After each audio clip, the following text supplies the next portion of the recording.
जय गुरु जी संगत जी, मेरे यूट्यूब चैनल गुरु जी 13 ब्लेसिंग पर आपका हार्दिक स्वागत है। जय गुरु जी, शुक्राना गुरु जी, आप सभी साथ संगत जी को जय गुरु जी। गुरु जी आप सभी पर मेहर बनाए रखे हैं, सर्वदा भला सर्वदा भला। मैं आशा करती हूँ कि आप सभी स्वस्थ हो, मस्त हो। संगत जी, जैसे कि मैं आपके साथ में डेली गुरु जी की पावन पुस्तक दिव्य आभा के सत्संग शेयर कर रही हूँ। आज उसी कड़ी को आगे बढ़ाते हुए आज का जो सत्संग है वह है डॉक्टर मदन मोहन बजाज अंकल जी का, जो कि फरीदाबाद से है। सत्संग बहुत ही प्यारा है। सत्संग पर अंत तक बने रहने के लिए मेरे साथ जुड़े रहिए। सत्संग शुरू करने से पहले जैसे हम गुरु जी का मंत्र जाप करते हैं वैसे ही करेंगे। आइए संगत जी, हम सब मिलकर गुरु जी का मंत्र जाप करें। ओम नमः शिवाय, शिव जी सदा सहाय। ओम नमः शिवाय, गुरु जी सदा सहाय। ओम नमः शिवाय, शिव जी सदा सहाय। ओम नमः शिवाय, गुरु जी सदा सहाय। जय गुरु जी, शुक्राना गुरु जी, जय जय। संगत जी, अंकल जी लिखते हैं, गुरु सेवा के मूल मंत्र। मेरे छोटे पुत्र को दंत चिकित्सा के पाठ्यक्रम में प्रवेश नहीं मिल रहा था। अंततः मैं गुरु जी के पास आया। मेरी मणिपाल स्थित महाविद्यालय में रुचि थी। मेरे बेटे को उसमें प्रवेश मिला और उसने अपना पाठ्यक्रम प्रथम श्रेणी में उत्तीर्ण होकर पास किया। मेरा बड़ा बेटा भी चिकित्सक है और चंडीगढ़ में रहता है। उसका विवाह हो चुका है और उसका कार्य भली भांति चल रहा है। मैं स्वयं फरीदाबाद में दंत चिकित्सक हूँ। गुरुजी की शरण में आने के उपरांत मैंने अनेक कठिन शल्य क्रियाएं सफलतापूर्वक करी हैं।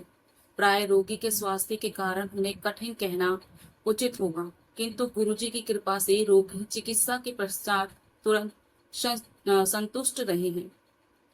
मेरी बेटी पर्ल फैशन और डिजाइन अकादमी से फैशन डिजाइनिंग टेक्नोलॉजी पाठ्यक्रम करना चाह रही थी। उसने लिखित परीक्षा उत्तीर्ण करके साक्षात्कार भी अच्छा किया था, किंतु उसका चयन नहीं हुआ था। चूंकि मैं उसके भविष्य के बारे में चिंतित था, मैं गुरुजी के पास गया, यह जानते हुए भी कि उस दिन बुधवार था और संगत का दिन नहीं था। बदरपुर मेहरौली मार्ग पर मेरी दिल्ली परिवहन निगम की बस से दुर्घटना हो गई। मुझे तो कोई चोट नहीं आई, पर पूरी तरह से क्षतिग्रस्त हुई थी।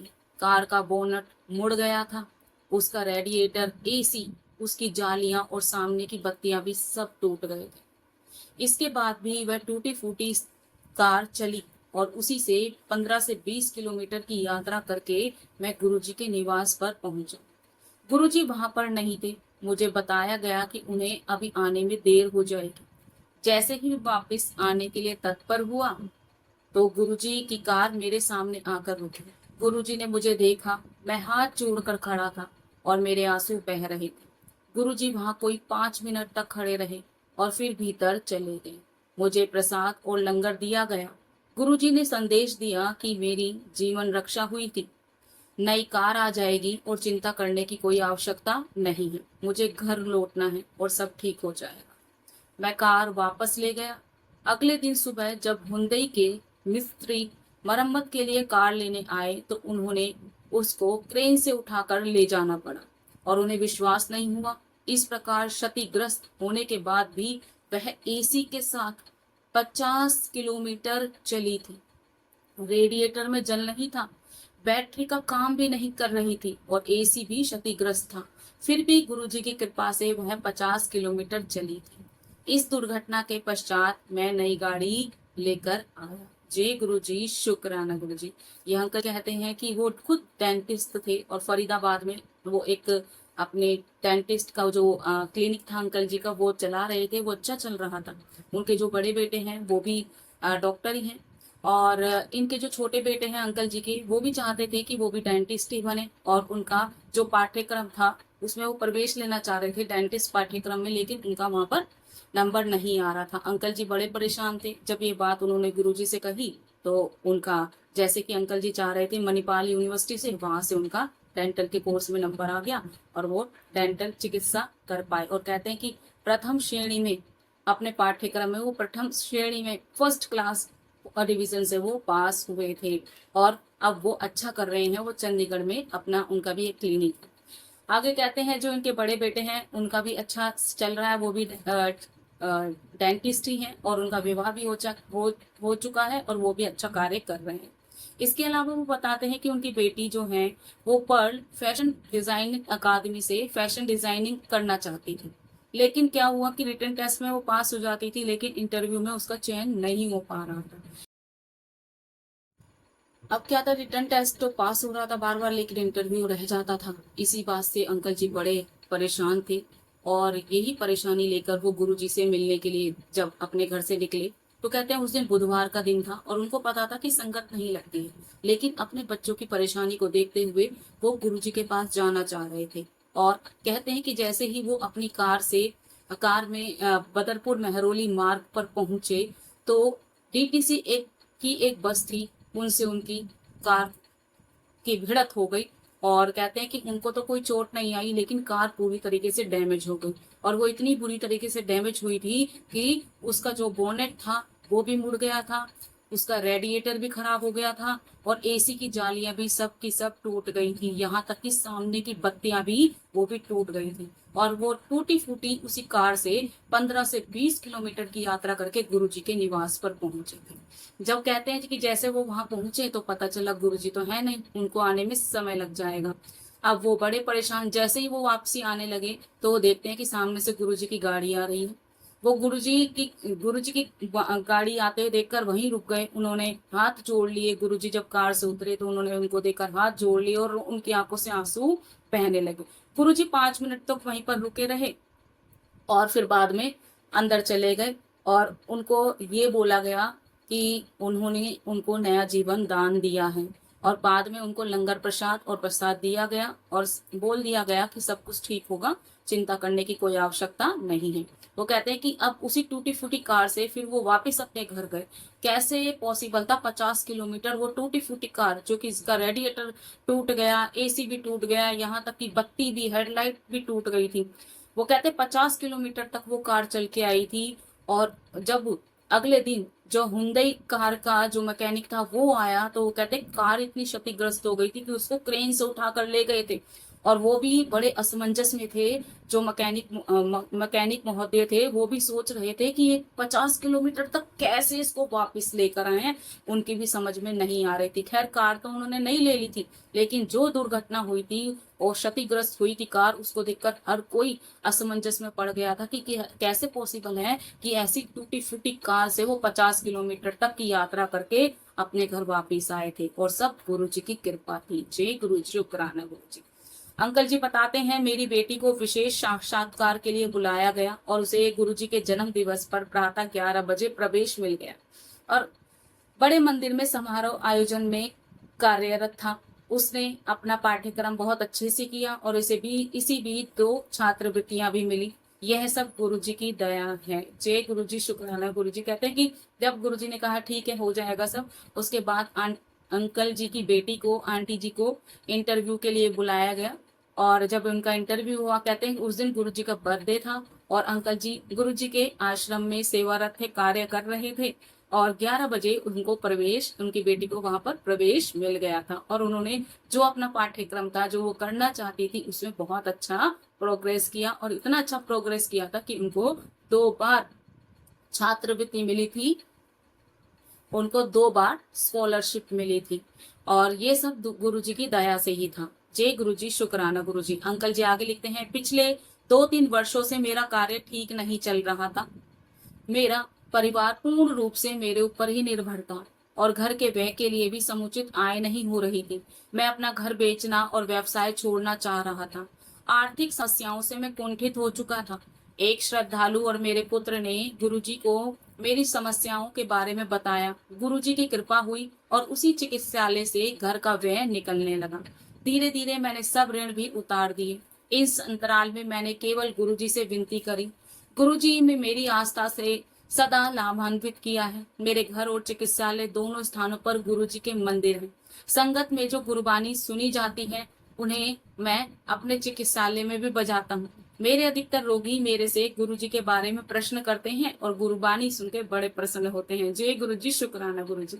अंकल जी कहते हैं कि जब अंकल जी का जो क्योंकि खुद भी डेंटिस्ट थे, वो आगे बताते हैं कि उनको आर्थिक समस्याओं ने घेर लिया बाद में, क्योंकि बेटा भी आगे डेंटल की कोर्स कर रहा है, बेटी भी फैशन डिजाइनिंग में कोर्स कर रही है, तो उसमें तो पैसा लगता ही है। और अंकल जी कहते हैं कि पूरा परिवार हमारे ऊपर, मतलब अंकल जी की आय पर डिपेंडेंट था और उनका काम भी अच्छा नहीं चल रहा था। लेकिन जब ये बात बताई गई, उन्होंने सोचा कि मैं ये अपना अपना कार्यालय जो वहां पर वो व्यवसाय कर रहे थे वो छोड़ दूं और अपना घर भी बेच दूं, ऐसा उन्होंने सोचा। अब क्या था, ये परेशानियां, जब आर्थिक परेशानियों के विषय में जब अंकल जी के बेटे ने और एक अन्य संगत थी, उन्होंने गुरुजी को बताया, तो गुरुजी ने कहा सब ठीक हो जाएगा, और गुरुजी की उन पर कृपा हुई, और जो उनका क्लिनिक था वहां से ही उनका घर का अब इतना होने लग गया था उनका, कि मतलब उनके घर का जो बजट था वो ठीक हो गया, और जितना भी उनका घर का जो आय थी, चलाने के लिए आय लगती है, वो पूरा का पूरा उनके डेंटल क्लिनिक से ही हो पा रहा था।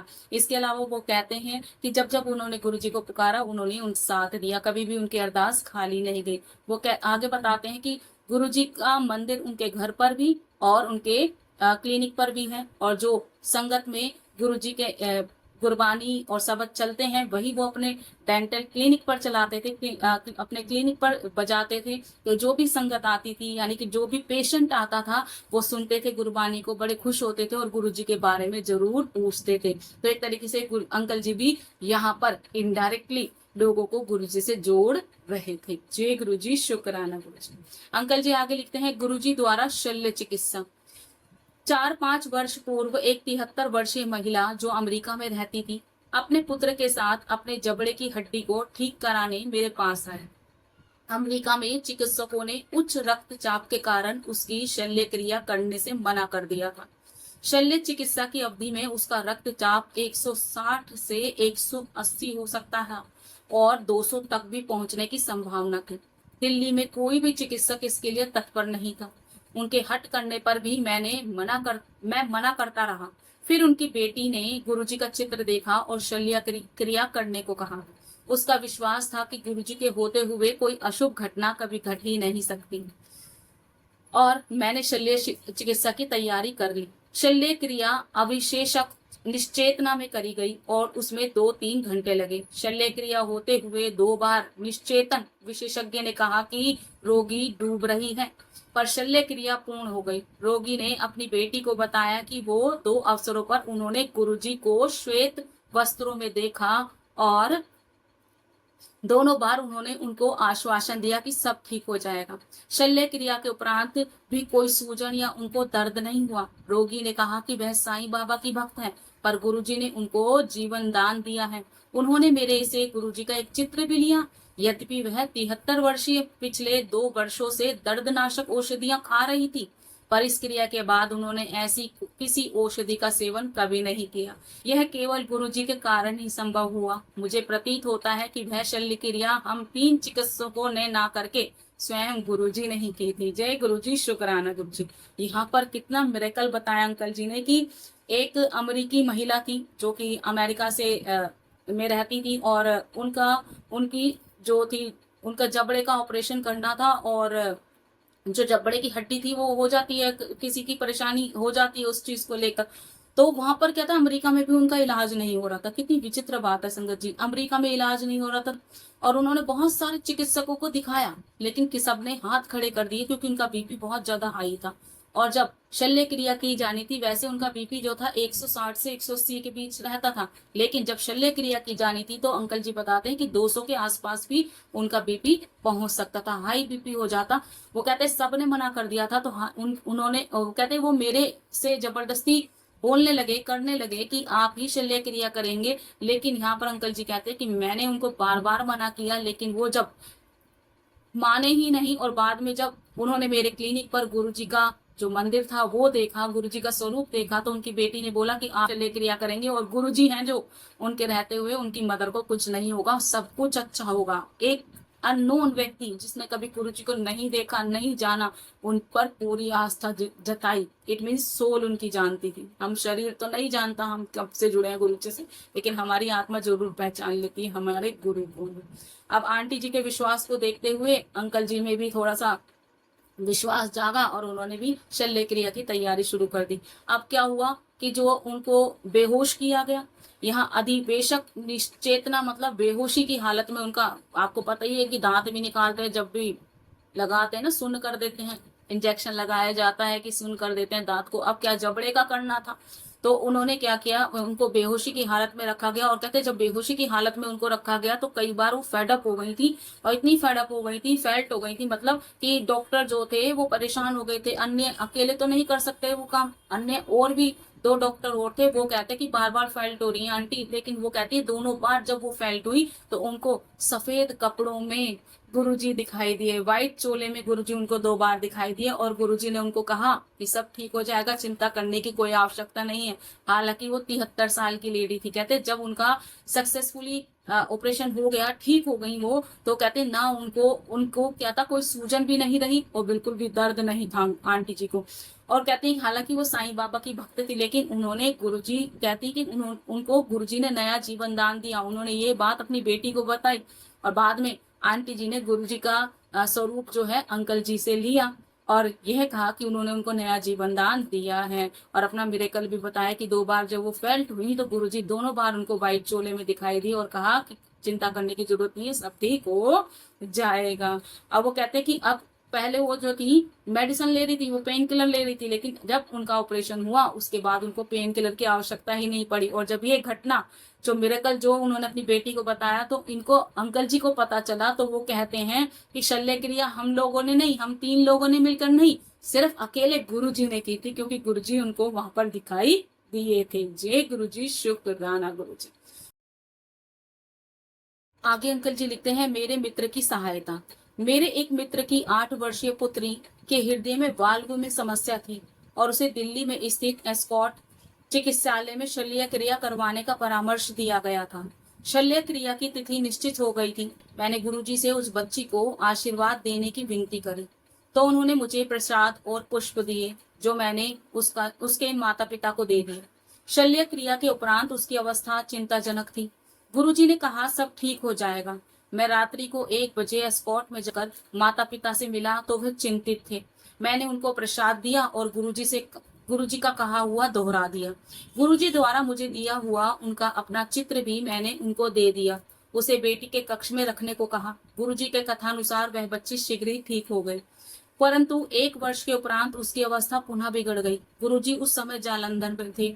जब मैंने उनको बताया तो वह बोले, तू लंगर कर, चिंता ना कर, पूरी ठीक हो जाएगी। थोड़े दिनों बाद वह ठीक हो गई और अब आनंद से रह रही थी। एक बार गुरुजी पंजाब में अपने गांव चले गए। मुझे इस बारे में पता नहीं था और 10 मिनट तक उनके दर्शन न हो पाने के कारण मुझे नींद नहीं आ रही थी। एक दिन पीवीआर साकेत में देर रात्रि का प्रदर्शन देखकर मैं पत्नी के साथ गुरुजी के स्थान पर जा रहा था। अंधेरिया मोड़ पर कार का अगला टायर फट गया और कार एक और झुक गई। मैंने कार को रोककर पत्नी की सहायता से उसे धक्का दिया और एक ऐसे स्थान पर पहुंचे जहां पर 2 ट्रक खड़े थे। एक चालक से मैंने टायर बदलने की विनती करी। वह सहायता के लिए आगे आया, पर विस्मय की बात है कि टायर फटने का कोई चिन्ह था ही नहीं। उन्होंने सोचा कि अधिक मद्यपान करने के कारण मैं होश में नहीं हूँ। मेरी पत्नी और मैंने पिचका हुआ टायर देखा था। हम अचंभित थे। हम उस समय गुरुजी के पास नहीं जा सके। पत्नी ने के कहने पर मैंने उसे एक पेट्रोल पंप पर भी दिखाया तो उन्होंने भी कहा टायर तो बिल्कुल ठीक है। मेरी पत्नी ने उसे फरीदाबाद भी दिखाने को कहा। सुबह जब मैंने उसे दिखाया तो टायर और उसकी ट्यूब बिल्कुल ठीक थे। गुरुजी की कृपा से एक और चमत्कार हुआ था। यह मेरे कुछ निजी अनुभव हैं। असीमित सागर के समान गुरुजी की भी कोई सीमाएं नहीं है। मैं सदा गुरुजी का अनुयायी बनकर जीना चाहूंगा। जय गुरुजी, शुक्राना गुरुजी। कितना बड़ा मिरेकल, दूसरा मिरेकल।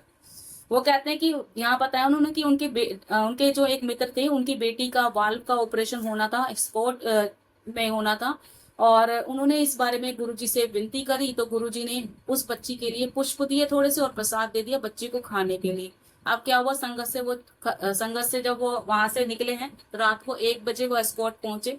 अब क्या था, उन्होंने प्रसाद और जो प्रसाद दिया था गुरुजी ने, और अपना एक स्वरूप भी दिया था और कुछ फूल दिए थे, उन्होंने उनके पेरेंट्स को दे दिए, अपने दोस्त को दे दिए, और गुरुजी के जो शब्द थे, सब ठीक हो जाएगा, चिंता करने की कोई आवश्यकता नहीं। और वैसा ही हुआ, बिल्कुल बच्ची का सक्सेसफुली ऑपरेशन हो गया और बिल्कुल ठीक। लेकिन 1 साल के बाद फिर उस बच्ची की तबीयत खराब हो गई और उस समय गुरुजी जालंधर में थे। अंकल जी कहते हैं कि मैंने अब गुरुजी को बताया तो फिर बोले तू लंगर कर, कुड़ी कुड़ी की चिंता मत कर, कुड़ी बिल्कुल स्वस्थ हो जाएगी, चिंता करने की जरूरत नहीं है। गुरुजी ने ऐसा कहा, वो बिल्कुल ठीक हो गई। उसके बाद वो कहते आज तक वो बिल्कुल स्वस्थ है। आगे वो बताते कि एक बार वो गुरुजी के गांव चले, एक बार गुरुजी अपने गांव चले गए और अंकल जी को उस बारे में पता नहीं था। अब इन्होंने सोचा कि गुरुजी से मिलने के लिए चला जाए। अब ये मिलने के लिए जब वहां पर गए तो वो कहते कि पता चला कि गुरुजी तो अपने गांव चले गए। अंकल जी कहते मुझे नींद नहीं आती थी। अब एक दिन ये पीवीआर में पहुंचे, इन्होंने मूवी वगैरह देखी और उसके बाद ही अपने सोचा कि गुरुजी के दर्शन करने के लिए चलते हैं। लेकिन जैसे ही अंधेरिया मोड़ पर ये पहुंचे, गुरुजी के बड़े मंदिर अंधेरिया मोड़ पर वहां पर पहुंचे तो देखते हैं कि इनकी जो कार है उसका टायर फट गया, अगला टायर फट गया। अब ये बड़े परेशान, कार एक तरफ झुक गई। अब उन्होंने, इनकी पत्नी ने सलाह दी कि गाड़ी को रोक दो और देखा इधर उधर कोई सहायता मिल जाए, लेकिन कोई नहीं था। अब क्या हुआ, इन्होंने अपनी पत्नी से सहायता ली, दोनों ने धक्का लगाकर आगे पहुंचाया और धक्का लगाकर एक ऐसी जगह पर पहुंच गए जहां पर 2 ट्रक खड़े थे। वहां पर ट्रक चालक थे, उन्होंने उनको बोला कि गाड़ी का टायर बदलने के लिए। अब वो देखते हैं तो कहाँ, तो टायर फट गया था, अब तो वो टायर बिल्कुल ठीक था। अब अंकल जी परेशान, ये क्या हो गया। तो जो ड्राइवर थे, ट्रक ड्राइवर थे, उन्होंने सोचा इन्होंने ज्यादा ड्रिंक कर ली है, उसके कारण ये ऐसा कर रहे हैं, ऐसी बातें कर रहे हैं, बिल्कुल टायर तो ठीक है। अब वो परेशान, वो आंटी जी कहती हैं उनको कि आगे जाकर पेट्रोल पंप पर दिखाओ। पेट्रोल पंप पर दिखाया गया, वहां भी टायर बिल्कुल ठीक। अब क्या हुआ, कहते हैं नेक्स्ट डे फरीदाबाद में जहाँ की उनका घर था वहां पर दिखाया गया तो वो भी बिल्कुल ठीक। कहते हैं रात को तो मैंने और मेरी पत्नी ने टायर फटा हुआ देखा था, लेकिन सुबह तक टायर और उसकी ट्यूब बिल्कुल ठीक थी। गुरु जी की एक और कृपा उनके ऊपर हुई थी। जय गुरु जी, शुक्राना गुरु जी। वो कहते हैं, अंकल जी कहते हैं गुरु जी असीम असीम असीमित सागर हैं और वो हमेशा गुरु जी के दास बनना चाहते हैं, उनके फॉलोअर बनकर जीना चाहते हैं। जय गुरु जी। वो कहते हैं गुरु जी के मूल मंत्र हैं, मेरे गुरुजी मानवता को ईश्वर का विशेष उपहार है। उनका जन्म अपनी दिव्य कृपा से मानव को जीने की सही राह दिखाने के लिए हुआ है। उनका आशीष प्राप्त करने वाले सबसे भाग्यशाली हैं और मैं उनमें से एक हूँ। भले ही मैं उन्हें मेरे गुरुजी कहकर संबोधित करूं, वह केवल मेरे नहीं अपितु सबके। मेरे संपर्क में आए अनेक व्यक्ति, मुख्यतः मेरे चिकित्सालय में आए रोगी उनका नाम पूछते हैं। मैं उनको यही उत्तर देता हूं कि उनको हम गुरुजी के नाम से ही जानते हैं। जैसे ईश्वर का कोई नाम नहीं है, उनका भी कोई नाम नहीं है। आप उन्हें राम, कृष्ण, गुरु नानक या अल्लाह के नाम से पुकार सकते हैं और गुरुजी आपकी श्रद्धा उसी भाव में स्वीकार करेंगे जैसा आप चाहेंगे। मेरे गुरु में शिव की सामर्थ्य और गुरु नानक की आध्यात्मिक शक्ति है। गुरु जी से मिलने के बाद स्वभाव में परिवर्तन आ जाता है, मनुष्य के दोष कम हो जाते हैं और उनका जीवन आनंद में हो उठता है। गुरु जी का अनुराग माता के प्रेम के समान है। जब वह आपको देखते हैं, उनकी आंखों से दिव्य किरणें प्रसारित होती हैं। अपने आप को उन्होंने पूर्ण रूपेण समर्पण करने के पश्चात आप उन्हें अपने अंतःकरण में भी अनुभव कर सकते हैं। उनकी अनुकंपा प्राप्त करने के लिए सत्य भाव से प्रार्थना करना आवश्यक है। स्तुति करने पर गुरुजी का सानिध्य प्राप्त होता है और फिर ईश्वरीय भाव अपने समावेश करके आपके साथ रहता है। भगवत गीता की उक्ति के अनुसार आपको बदलने में कुछ मांगना नहीं है। मैं अक्सर सोचता हूँ हम गुरुजी को क्या दे सकते हैं। मेरा हृदय कहता है कि गुरुजी के निर्देशों का श्रद्धा पूर्वक पालन करें। वह किसी को कुछ करने को नहीं कहते और यदि कभी ऐसा करें भी तो निश्चित रूप से आप उसे लाभान्वित ही होते हैं। हम उनके समक्ष अति तुच्छ प्राणी हैं और वह हमारी माँ से सदृश्य देखभाल करते हैं। मैं संघ से निवेदन करता हूँ कि वह सदा गुरु जी के बारे में सोचें और उनके दिखाए हुए पथ पर अग्रसर हो। उनके प्रति हमारा समर्पण संपूर्ण होना चाहिए और उनके 3 मंत्र सदा याद रखने चाहिए। किसी को गाली मत दो, किसी को दोष मत दो और किसी को मत कोसो। रोज आपके संपर्क में आने वालों का सदा भला सोचो। जय गुरु जी, शुक्राना गुरु जी। बहुत ही प्यारा सत्संग था अंकल जी का। और संगत जी, आज मैं अपनी वाणी को यही विराम दूं। जय गुरु जी, शुक्राना गुरु जी। जय जय गुरु जी। सब पे मेहर बनाए रखना मेरे मालिक। जय गुरु।